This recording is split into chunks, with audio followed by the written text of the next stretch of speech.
Greetings, my fellow Catholic. Today we're going to be reviewing a book on Catholic fundraising from a Catholic parish written by a Catholic priest.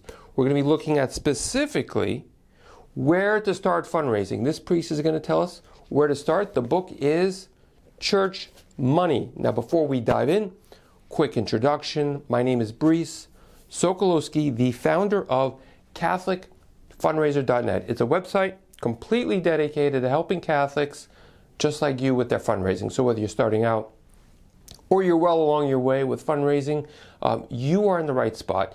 And before we dive into, I'm going to give 3 tips on a little book review on where to start fundraising based on this priest.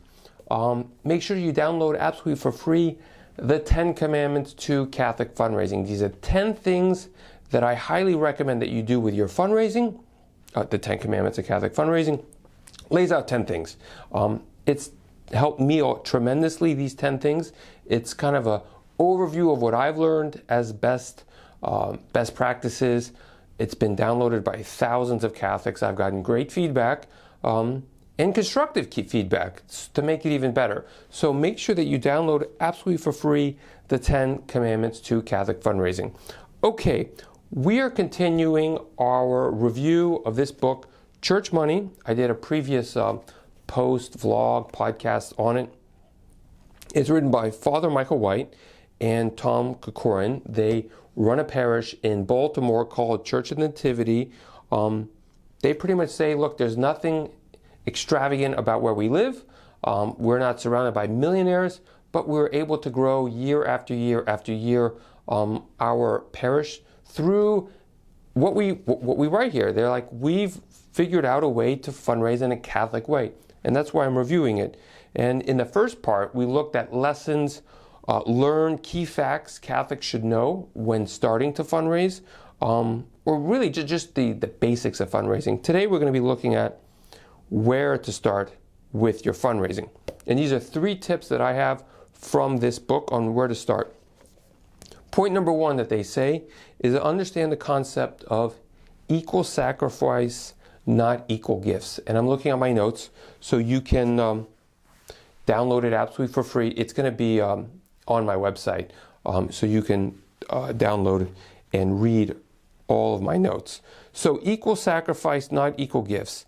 And they quote Acts of the Apostles, where they say the disciples determined that according to ability, each should send relief to the brothers who lived in Judea. So again, determined that according to ability, to their ability.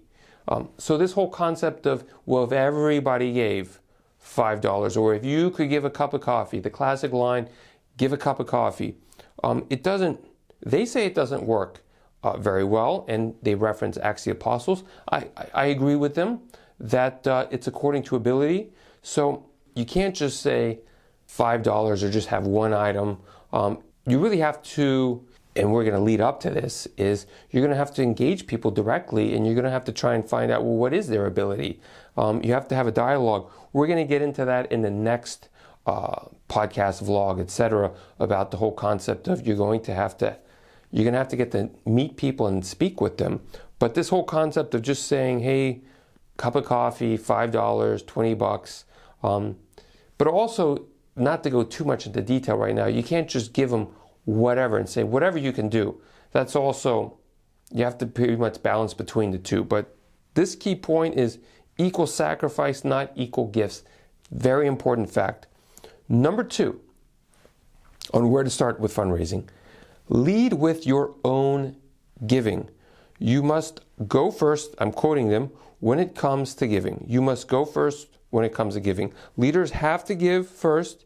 This is me referencing it, my experience. Board members should be donating, and anyone with a possible position of authority. Everybody's got to be giving. You can't ask other people to give if you're not giving. And if you want people to really stretch themselves and say, come on, really help me out, I kind of agree. You've got to lead with your own giving. The classic line is sacrificial giving. You got to lead. You got to lead. You got to lead. You got to lead with giving. And then the third point on where to start with your fundraising. I can't stress this enough. That's why they wrote this book. You got to follow a plan. You've got to learn how to fundraise. That's why they wrote this book. That's why I wrote a book, Alms, a Definitive Guide. That's why I have my 10 Commandments. That's why I have my website. That's why I have my apostolate. Is you can't do this stuff alone. So where do you start with fundraising? You've got to start with a plan that works. Now, getting into the plan, what it is exactly in the next few minutes, it's a little difficult and it's probably a little overwhelming, but it's just to understand that you can't just guess what works. You can't just say, well, we'll worry about that later. That's just not how fundraising works. You have to have a plan. You have to be committed. You have to be disciplined. You really have to do it. I just can't stress that enough. And I'd love to go into the details of what that plan looks like. But just understanding if there's something that you do not know and you have to guess, I'm like, I'm not really sure what we should do here. That's kind of the little gray cells, if we can say, from Hercule Poirot, as he would say. They're telling you that something is missing. So I hope you have found this helpful. Share this with an apostolate that you think would benefit from these facts, from these tips. If you need any help, reach out to me.